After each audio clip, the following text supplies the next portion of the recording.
Good Wednesday, everyone. Thanks for stopping by Garden State Weather and GardenStateWeather.blogspot.com, providing superior forecasting for the northern mid-Atlantic region 24 hours a day. I'm forecaster Robert Smith on Wednesday, the 29th of October, 2014.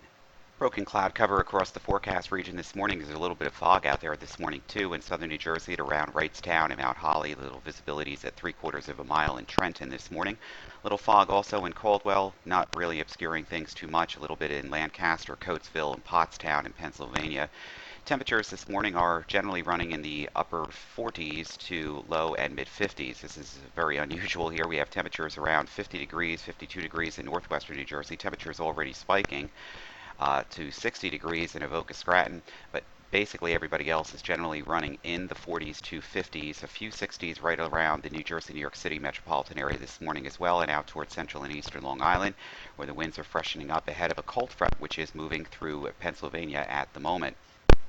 And morning pass of the visible satellite imagery this morning shows the broken deck of clouds across the region, and a little bit of clear skies around central and southern New Jersey has allowed for some fog formation in these regions. The back edge of this is a cold front now moving through Pennsylvania.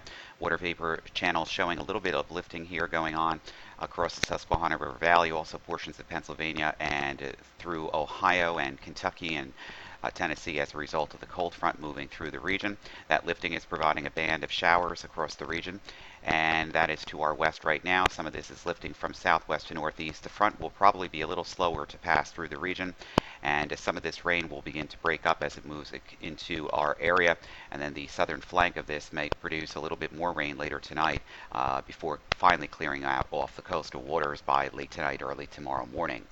Watches, warnings, and advisories. We had earlier small craft conditions along the New Jersey coast. They've been discontinued. Right here from Montauk, from about Sandy Hook, New Jersey, out to Montauk Point, we do have some small craft advisories for 5-foot seas.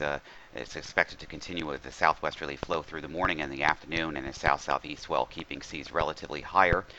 Wind gusts of around 25 knots may be more limited, but cannot rule out some gusts to that magnitude.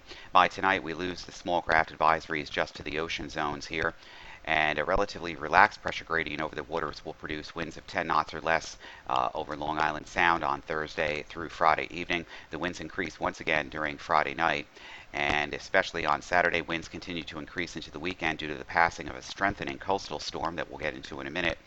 And there is a potential for gust to gale force winds on the waters for Saturday afternoon into Sunday, and this threat will be monitored very closely. On the aviational weather deck this morning, we have a few areas here in interior Connecticut and into Massachusetts proper that is still in some limited IFR with ceilings below 500 feet and some fog. Visibility is being reduced there. Everybody else is basically VFR, and that's what's going to be the case for the remainder of today. Brief period, once again, of that MVFR ceilings cannot be ruled out this afternoon with any heavier shower that moves behind the cold front and a frontal precipitation. And basically VFR conditions in place for later tonight, right into tomorrow and Friday as well. Now, Friday night and Saturday night, Friday night through Saturday night, lower end VFR, upper end MVFR with ceilings 2,500 to 3,500 expected. Lower visibility is possible with rain showers. Snow showers, again, are still possible across northeastern Pennsylvania and northwestern New Jersey. Gust north to northwest winds Saturday into Saturday night, 25 to 30 knots, possibly higher to 40 knots near the coast. On Sunday, VFR, gusty northwest winds at 25 to 30 knots. Right now outside of Newark, 60 degrees, dew point 58, humidity 93%. The wind is southwest at 7. And we have clouds at 1,500, broken ceilings at 15,000 and broken at 24,000. And we're going to find some gusty or southwesterly winds in the afternoon with the vicinity of any showers, and a VFR generally outside of that throughout the rest of today. For Philadelphia right now, 61 ready already and warming up, dew point 56, humidity 83%. The wind is southwest at 5. Overcast conditions, visibilities at 7 miles, a few clouds at 20,000, broken at 25,000. Again, stronger winds in the vicinity of some shower activity later this afternoon, and then basically getting back to VFR conditions for the remainder of tonight and tomorrow. And the latest pollen information from the Allergy and Asthma Centers of New Jersey at nynjpollen.com. We find really not much going on with the ragweed. It's very low right now. There's 41% in identified leaves, mold spores here, or weeds rather, and all spores, mold spores, and uh, leaf mold as well at 99%. So the concentration is on the moderate side for mold. Weeds, ragweed, grass, and trees are in the low concentration. Actually, grass and trees are just about over for everyone. And the latest 90-day minimal mean aerial precipitation departures from average. Right now, we're still running at about 25 to 50% below normal here in northwestern New Jersey, and that's anywhere from 5 to 6 inches below normal for the last 90 days in precipitation from the period July 30th through October 27th. This is also showing up nicely with the NIDIS map and data viewer from gis.ncdc.noaa.gov, basically showing us the departures from normal here in the yellows across northern New Jersey, Pennsylvania, the lower Hudson Valley. The areas here that are in the beige colors here throughout Newburgh and Middletown, New York, up through 87. These areas are in a light area of drought concentration right now, and also out here on southeastern Connecticut into Providence and Boston, also running at a slight drought conditions right now. Latest morning surface chart from weatherroanoke.com and Digital Atmosphere Software shows a couple of features here. A cold front moving through the region and a frontal precipitation or precipitation behind the front, and this is aligned this way as a result of the winds are still parallel to that area of the atmosphere where we have southwesterly winds parallel to the flow, so we have moisture still converging and riding up behind the front. We call this antifrontal. Some of this precipitation will get in to our reaches during today with a bigger concentration probably over the southern Delmarva. So not everybody's going to see showers today, but it will be predominantly much more of a cloudier day as we head into the next couple of hours. Secondary cold front moving through during tonight, and that will lower the temperatures by tomorrow. Latest 10Z loop of the HRR model, high resolution rapid refresh, shows the cold front moving through a little bit slower than anticipated earlier, and as a result of the antifrontal rains should be developing and moving into the area probably in the early afternoon hours from west to east, and then exiting from west to east, with the southern flank of the showers taking the longest to get off the coast here by later tonight and early tomorrow morning as the entire system moves off the coast.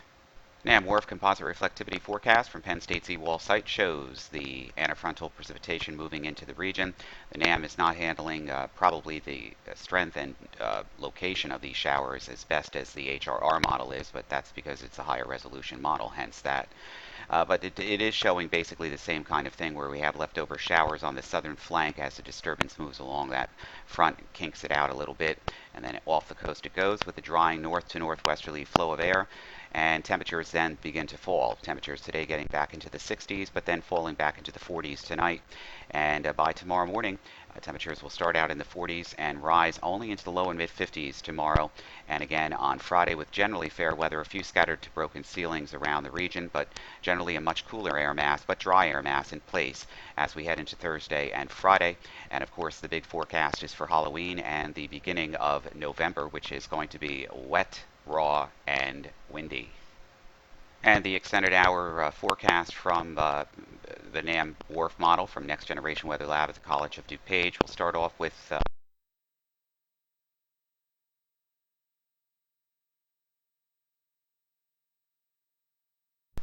the NAM composite reflectivity forecast extended out for the period from Friday into the 84-hour period, which is about mid-afternoon on Saturday. Friday, Halloween itself is going to be dry but cold, temperatures in the lower 50s. And this is the future of our weekend, which is still in question, even on the ensemble packages. We have the GFS, which is out to sea with the development. We have some extent to the European model backing it closer to the coast, and all of this hinges on just the kind of day that we're going to have on Saturday, which doesn't look good at this point. We could have periods and pockets of rain, cold raw rain, and strong north to northeast winds as we have a developing nor'easter. The placement of the nor'easter on the NAM model is a little bit closer to the coast, and we have a little bit more of an inverted trough. So we have showers, cold air in place on a northwester wind, temperatures in the 40s on Saturday.